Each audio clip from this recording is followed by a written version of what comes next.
Our friend from Wisconsin Institute for Law and Liberty, don't tell anybody, one of my faves, one of my favorite attorneys ever is Dan Lennington. And I know a lot of people are like, attorney favorite? What? But I am delighted that you are joining me this morning. Dan, thanks. Well, thanks for having me on. I'm happy to be here.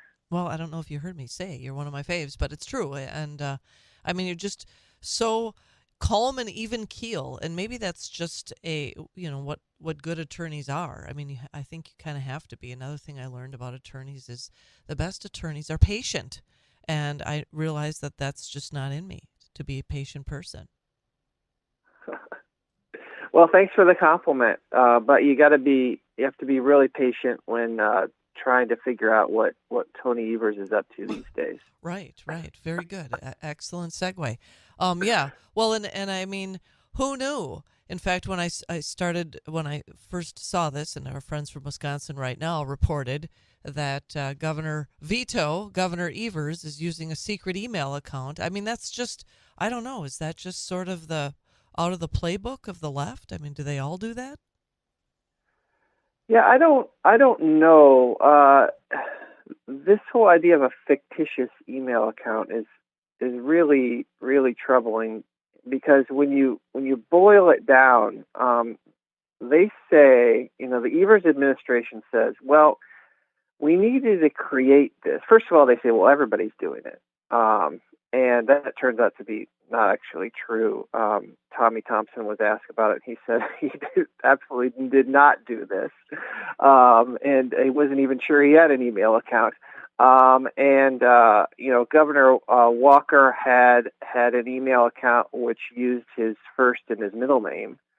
But this idea of having a completely fake fictitious name, Warren.Spahn at Wisconsin.gov, raises a lot of red flags, especially because the reasons they give for requiring this sort of email account just don't make sense. First, they say it's for digital security. Now, I don't even know what that means. Why do you have to have a fake name to have some sort of security? I mean, I don't have fake name accounts, and I have not been hacked yet, and I'm sure the same is the same for a lot of elected officials. Don't have fake accounts. Well, I mean, I'm sorry to interrupt you, but so that leads me to believe that they would be okay with any other any legislator, any elected official in Wisconsin.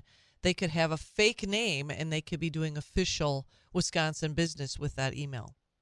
Yeah, I think that is completely. I mean, this is the idea that whatever they're saying, you flip it and you say a Republican's doing it, and you see what their reaction is. Can you imagine if Robin Voss had a babe.ruth at wisconsin.gov email address? I mean, we would have to stop the presses. Right. I mean, there would not be enough space in the Milwaukee Journal Sentinel or the other newspapers for them to print all these things about how horrible this was. So obviously it's a goose and gander situation. The media is totally fine with this because it's Governor Evers.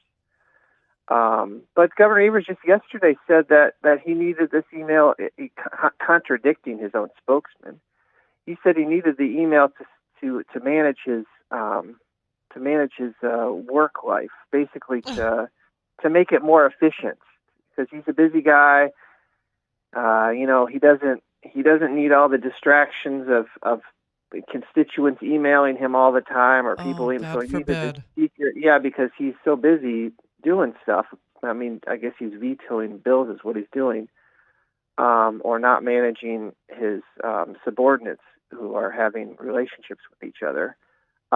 He's busy doing that. But I mean, this is really belied by what actually is the standard practice. And if you talk to any legislator, what they're going to tell you, like let's say you have a legislator named Bob Smith, okay? So they're going to have two email accounts. They're going to have one is representative.smith at wisconsin.gov, and then they're going to have another one that's bob.smith at wisconsin.gov. Now, one of them he's going to put on his website, say, hey, you're a constituent, you have concerns, you want the roads fixed in your neighborhood, email me at representativesmith at wisconsin.gov.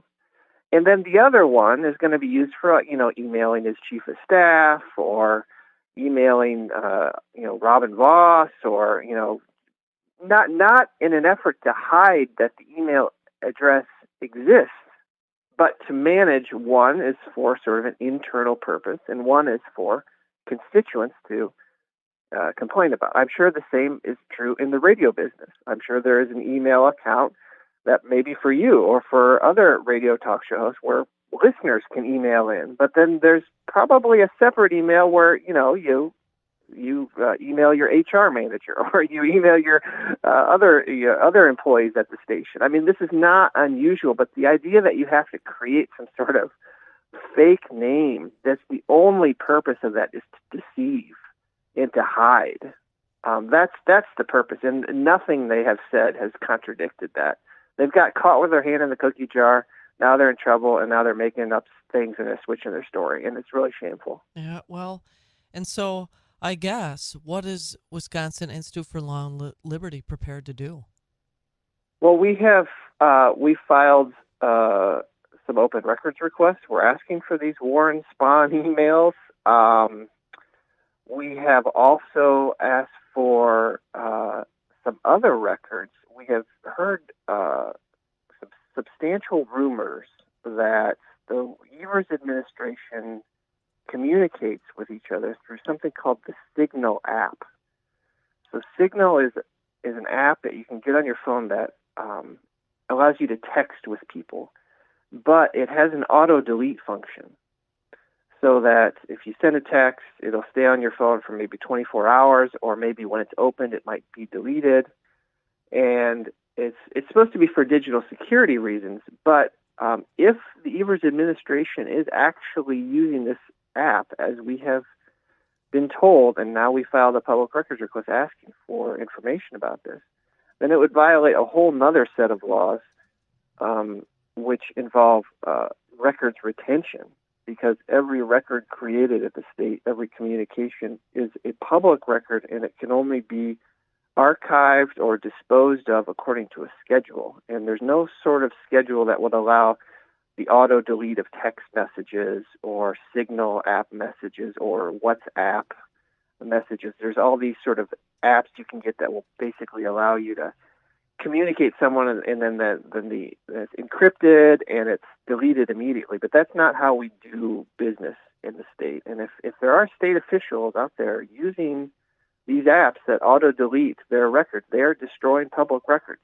Destroying public records can lead to significant liability in court. You can get forfeitures. There are felony provisions if you do it intentionally, with the intent to deceive and the intent to hide things. So it could be very serious. So yes, there's two things. We're going to get our hands on the 17,000 Warren Spahn emails that he's been sending to his cabinet secretaries and other staff people at the state of Wisconsin. But secondly, we're going to get to the bottom of this issue of, are they using the Signal app as a way to again hide the business? And public business should be conducted in public. You don't have to work for the government. You don't have to be an elected official. But if you do, you don't get secrets about what you're doing. You don't get to hide from the public what your real reasons are. And this goes for both sides. If Republicans doing this, I'd condemn it just the same way as a Democrat. But this chapter of the book is about Tony Evers and his intent to deceive the voters and the taxpayers by hiding his communications. So, what do you think if 17,000 emails, I presume that their first response is going to be, well, it's going to cost you. Yeah, well, that's going to be hard. They can only charge for what's called location costs. And we know where these emails are. They're on a server at the Department of Administration in the IT department, and it's the warren.spahn@wisconsin.gov email address Outlook inbox. We know where it is, so they don't have to spend any money locating it. Now, they might have to spend time reviewing these records to make sure there's no attorney-client privilege information in there, but you cannot charge a requester for time spent reviewing records.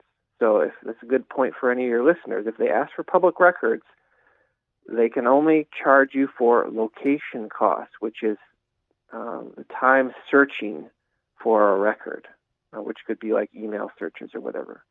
But they can't charge you for reviewing the records, like just to make sure there's nothing confidential in there, like someone's social security number or HIPAA, medical information. And so, they can't charge us location costs because we know where it is. We know where these records are. They just will have to review them and then put them out. And I think it would be nice for us at Will or another Wisconsin Right Now or one of these other entities to put all these 17,000 emails up on a server and allow the public to search them. That would be real nice. Then we can really see what the Evers administration has been doing that has warranted now 2 terms as rewarded by the voters of Wisconsin. Well, and it's interesting what kind of communications are going on between our governor and whomever, and specifically why it is that he really felt it was necessary to have this secret email. I mean, that just raises a lot of questions. And I know, I'm sure that the Evers administration is just hoping that this story is just going to get buried or it's going to go away, and eventually people will tire of conversations about it. But I mean, that's the reason I'm grateful for your organization, Will. I know that you're very determined to, well, shall we say, kind of cliche, but get to the bottom of it. And I mean, I know that you'll follow through with it and exercise your attorney patience while waiting. Yep, we will, and we're going to keep on this. We're going to keep on preventing the Wisconsin Supreme Court from changing the maps and ordering all new elections, and we're going to keep defending school choice at the Wisconsin Supreme Court, and I'll still be in court battling the Biden administration. I'm now on the 11th lawsuit against the Biden administration. So we're still fighting for equality and liberty and your basic freedoms against both the Biden administration and the state government and the local governments that too many times trample on our rights also. They're now calling it, at least at Wisconsin right now, they're referring to it as Warrengate, which is kind of funny. But it is interesting how, and they point out, Wisconsin Right Now, and that's Jessica and Jim, they point out how selective the media is about their reporting and using examples of a former aide of Scott Walker, but then they ignore any comments, as you've already stated, from Tommy Thompson. I mean, it's actually kind of funny. He probably didn't use email when he was governor, which, all the power to him. For he was the governor of the people, so rather than email them with some sort of fake email account, he was out there shaking hands with people and getting to know them face to face. Yeah, that's true. And Wisconsin Right Now is a great outlet that actually does reporting and does actual journalism, interviewing people. They have a story up right now about Warren Spahn's granddaughter, which is really interesting in her objection and her calling for an apology from Governor Evers, which would have happened if the shoe was on the other foot. So it's good to see, in this new age we have citizen journalists and we have all sorts of journalists who are out there who can put their content out, and it's the more transparency, the better. The more reporting, the more investigation, and we commend people to use the public records law and to find out what their elected officials are doing in your town or your village or your city or your county. Send a public records request, and we have resources on our website that tell people how to do that. You just got to keep it narrow. And keep it, you have to define the subject matter, what you're asking for, and the time period. What time are you looking for? So if you need some assistance, go to our website, will-law.org, and we have resources about public records requests. Anybody can be a reporter these days.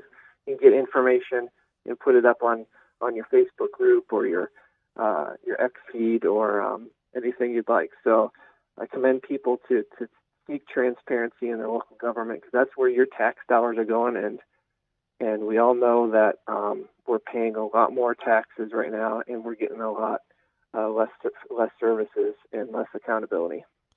So I was just looking, and some Eau Claire TV, Evers stated that he's it's as you stated, it's the secret email is done to, quote, kind of protect his work time. And then he goes on to say it doesn't impact anybody. People get the information they want when they ask for it, and it works. Good.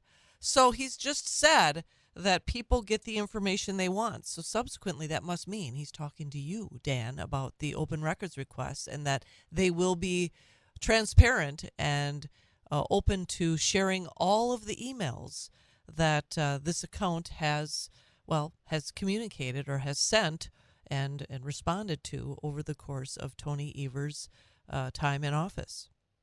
Yeah, we're going to ask for everything sent to receive. But I would ask him in response, if it's to protect your work time, why couldn't you have a second email address that just said evers.tony@wisconsin.gov or Tony Evers 2020@wisconsin.gov or any million of other email addresses you could come up with that would say Tony Evers or Governor Tony or Governor Evers, that would be not something you put on your website and would similarly protect your work time. Why did you have to make up something fake? And the answer is to hide it. It's deception. That's the purpose. There's no excuse. There's no reason why you'd have to use someone else's name. It's just silly, and I think voters and taxpayers see through that. Well, it'll be interesting to see, how they respond to your open records request, and if indeed they redact all kinds of information, because that will also be very telling about this particular account and what types of communication he was relying upon. Because frankly, there really shouldn't be any distinction between his official government or his official Governor Evers email address, which I don't even know what his official email address is, and the Warren Spahn one. So why the two? It really is. I guess it remains to be seen how they respond. But as he told Eau Claire TV, evidently he's saying people get the information they want when they ask for it. All right. Well, let's call his bluff on that. That's what I'll say. Yeah, and I'll tell you, Meg, if he actually has written 17,000 emails about state business, I would actually be kind of impressed. I would. He's apparently doing something. I'm not, as I said, I'm not sure. Besides vetoing things, I'm not sure what he does. But if he's out there writing 17,000 emails, taking the whip to his employees and pushing them to achieve and to be more efficient, then God bless him. Maybe that's what. Maybe we're all going to find out what he's actually been doing, and we'll be thankful with the hard work he's been putting in. Right. Nose to the grind. I imagine there's going to be a lot of pickleball emails, unfortunately, though. Well, and I also think too that perhaps we will have insight as to his true persona, because I know he has, his images. He's the all shocks, folks kind of governor, Yeah. but he does, he has been known to use curse words from time to time too, publicly. So it'll be interesting to see if there's an alternate persona that we will be privy to with the revelation of the Warren Spahn emails. So, okay, keep up the great work, Dan Lennington. You rock. I'm grateful that you are on this, and thank you for all your efforts on behalf of our freedom and liberties, and really freedom of information in Wisconsin. Keep it up. You're welcome, and have a great day. Thanks, you too. We'll talk again soon, Dan.